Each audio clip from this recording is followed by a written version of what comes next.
He is also an active academician and a researcher with over 10 publications in reputed national and international publications. Please join us in welcoming Dr. Vivek Kumar sir.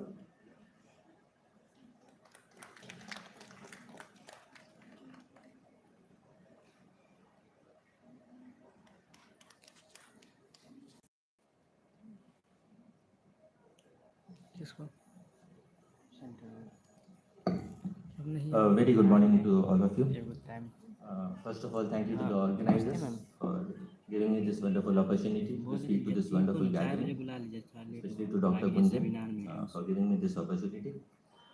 Also, it comes with lots of memories because this is the place from where I did my SRship under Dr. Kranti Bhavna ma'am. So it feels a bit more wonderful to be back here and to make my presentation. So my topic is differential diagnosis of vertigo, central versus peripheral etiologies. So a lot of it has already been covered by the previous speakers. In fact, Dr. Gunjan's presentation, it encompassed almost a good chunk of what I had to say. It was a very good introduction. It was a very detailed introduction. So most of it would be a repetition or a bit of tangential approach to what Dr. Gunjan has already mentioned. There was a presentation on peripheral vertigo by Kranti ma'am, Meniere's disease, presentation on central vertigo by the previous speaker. So this classification of central and peripheral vertigo has also been explained by the previous speakers. I will try to delve into a bit more. So when we talk about vertigo, it somehow reminds me of this. This is the Great Banyan tree. It is the largest tree in the world. And this was a stone throws away from the place from where I did my post-graduation at Kolkata. This is at Alipur Zoo, Kolkata. Now it is spread over a few acres and it's a couple of 100 years old. Now this banyan trees, it has given these vertical shoots down to the ground. And now the time has come when each of these shoots have developed into an individual tree. So much so that it's very difficult to ascertain which was the main trunk and which is the trunk which is propagating now. So when I think of vertigo, every time I think of vertigo, somehow I am reminded of this tree. That it is so vast that if we go to cover each and every aspect of it, it will not take minutes, it will not take hours, it might take days, probably even weeks. In fact, every single differential diagnosis of vertigo can be a topic of presentation, a topic of an entire conference on its own. So what I will do is I would restrict myself to very few and pertinent things which are related to my topic, and then we'll proceed further. So my first encounter with vertigo was before I joined MBBS, and this was when I watched this famous movie by Alfred Hitchcock, Vertigo, and when I watched it for the first time, it sent shivers down my spines. Now it's not a movie anymore, but even after seeing so many patients, vertigo still sends a shiver down my spine a few times a week. So how does this happen? Now vertigo, as it has been mentioned so many times before, it's a challenge both for the physician as well as the patient. So a patient comes with vertigo. Obviously, there is still a lacuna in the information to the general public about how to approach vertigo. So when a patient comes with vertigo, he first goes to Dr. Gunjan. After that, she treats most of the cases. If something left untreated, then it comes to me. Then probably some cervical, vertigo cervical, something was saying, it goes to orthopedics. Ma'am is there, physiotherapist. A lot of physiotherapists are involved in this. Medicine, everybody is involved.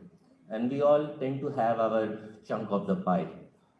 We have our own approaches.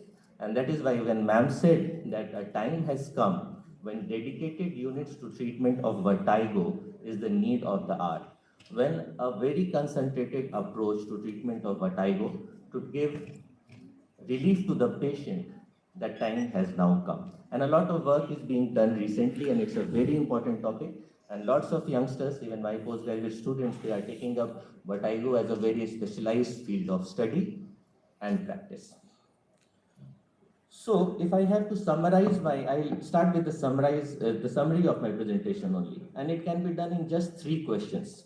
First of all, does the subject really has a balance disorder? Dr. Gunjan has given all the differential diagnosis, what are the things that can be a balance disorder, what are not balance disorder. I'll again go through that. If there is a balance disorder, is it central or peripheral? Central means related to the ear system, vestibular system. Peripheral goes to the central nervous system. And last, what is the probable etiology? So if these three basic questions are answered, it almost 90% of our work is done. So it's that simple. I mean, it sounds a bit like all those Instagram videos which we see where they, within 2 or 3 minutes, they cook an entire chicken dish. And every time I go into the kitchen trying to make those chicken dishes, it almost comes to body blows with my wife. So it doesn't, it sounds a bit simple, but I think it needs a much better understanding to answer these three very basic questions. So, first question, does the subject really has a balance disorder? Dr. Gunjan has mentioned about dizziness, blackouts, visual disorientation. What is important here is that we have to classify according to the systems that are presenting. If it's a cardiovascular system, it may go into the feature of blackouts. If there is history of atherosclerosis, it may go into the system of blackout. Lightheadedness, there was a very good discussion on postural orthostatic hypotension. A patient with Parkinson's disease can have orthostatic hypotension and may complain with vertigo. Again, there are medications, toxins, some toxins which are not allowed in our state, and all those things can also cause vertigo or vertigo-like features. There is psychogenic. Dr. Gunjan again showed pictures of a patient who come into the criteria of psychogenic vertigo, and sometimes very simple things like anemia, a person who's losing blood for a very long time or a very low hemoglobin level can also present features that may mimic vertigo. So the first is, does the subject really has a balance disorder? So next we come to the second question. We have decided that the patient has a balance disorder, and we have to decide whether it's a central or a peripheral disorder. And how do we decide that? It's a simple diagram of our vestibular system starting from the ear, middle, inner ear, and to the central nervous system. We draw a line somewhere in between. Again, it looks like such a simple classification that anything on the left-hand side of this line is a peripheral vestibular disorder. Anything on the right-hand side of this line is a central vestibular disorder. This line is probably more porous than the India-China border, and a lot of pathologies are there which go from one part to the other part and vice versa. So this demarcation cannot be absolute, but it is just a reference frame on how to approach when we first starting this. So why this division is so difficult? What makes this breakup difficult? Breakups are always difficult, but this breakups is a bit difficult because number one, vague symptoms. चक्कर आ रहा है, sir घूम रहा है, हिल रहे हैं, दुनिया डोल रहा है. It's very difficult to elicit a typical vertigo-like history from a patient. Second is the obscurity of the pathophysiological changes. Lots of these changes are still not known to us. Third is inputs from several different systems of the body. There is the muscular system, there is the CNS, there is the and autonomic nervous system, there is the eye, there is the ear. So sometimes the symptoms, they jump from one category, or rather they present from all these categories together. And it's very difficult to keep a mind on all the different systems that are involved by looking the history or the examination of the patient. Then there is low sensitivity and specificity of the clinical tests and investigation. In the recent years, there has been a significant improvement in this. Now we have very sophisticated investigations also. But the problem comes because there is not one simple investigation that can study all the different aspects and all the different systems and all the different pathophysiological changes of vertigo. So there is a WEMP which will treat or which will diagnose a different component. There is a VNG which will do something different.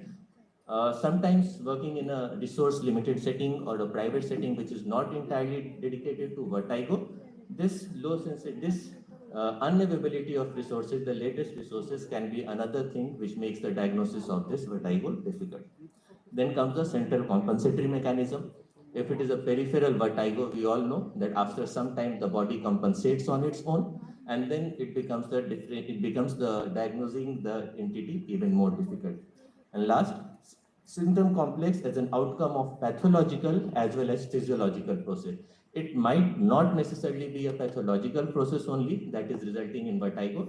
Sometimes an overstimulation of normal physiological process can also result in vertigo or vertigo-like features. So how to proceed? Now there are, when my teachers, they started teaching me how to approach cases of vertigo, they told me there are three important things, three primary things which should be done when you are approaching a case of vertigo. First is history taking, the second is history taking, and the third is history taking. So history taking is probably the most important part of approaching a patient of vertigo.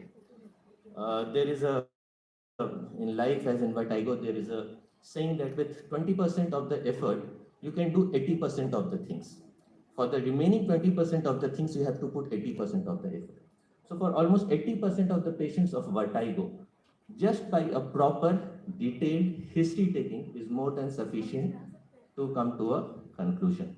Now this thing is repeated by almost every speaker, and in spite of that, it doesn't lose its value, because in vertigo, in balance disorder, history taking is probably the most important part of your examination and diagnosis. Then comes clinical examination. Dr. Gunjan has already gone about it. There is a neurological investigations. We have lots of investigations that were coming up, as I mentioned before, and there are radiological imaging which can be done. So these things I'm keeping out of the purview of my presentation right now, and will focus more towards how to differentiate between central and peripheral vertigo. Another thing, how to differentiate between vertigo and instability. Now, you can go on giving the definition of how to define vertigo, how to define instability. Vertigo means rotating, spinning, ghumna, chakarana. Instability means ladkharana, swaying, tilting to one side. And all these definitions are good as long as they are presenting or we are writing in the examination. To diagnose the patient clinically, the most important thing is you should have seen a lots of patients under your senior, or you keep on seeing them, so that after a time you come to realize just by seeing the patient for the first time or talking to the patient for the first time whether it is vertigo or instability. It's an acquired reflex. You have to practice only then you can come with a certainty that this is vertigo and this is not stimulated. And I think again the most important part of how to differentiate between this is to listen carefully. Many of the times, if you just listen to the patient, suppose a 40-50 years old female patient comes to you and she starts with चक्कर आता है, हाँ आता है, सुबह में आता है, हाँ आता है, दिन में आता है, हाँ आता है, कब आता है, खाना खाते तो आता है, और कब आता है, काम करते तो आता है. That 50-year-old female patient will have features of vertigo almost 24 hours a day, with almost every associated features will be there. So if you listen carefully, only then you will be able to diagnose or able to come to a conclusion whether the patient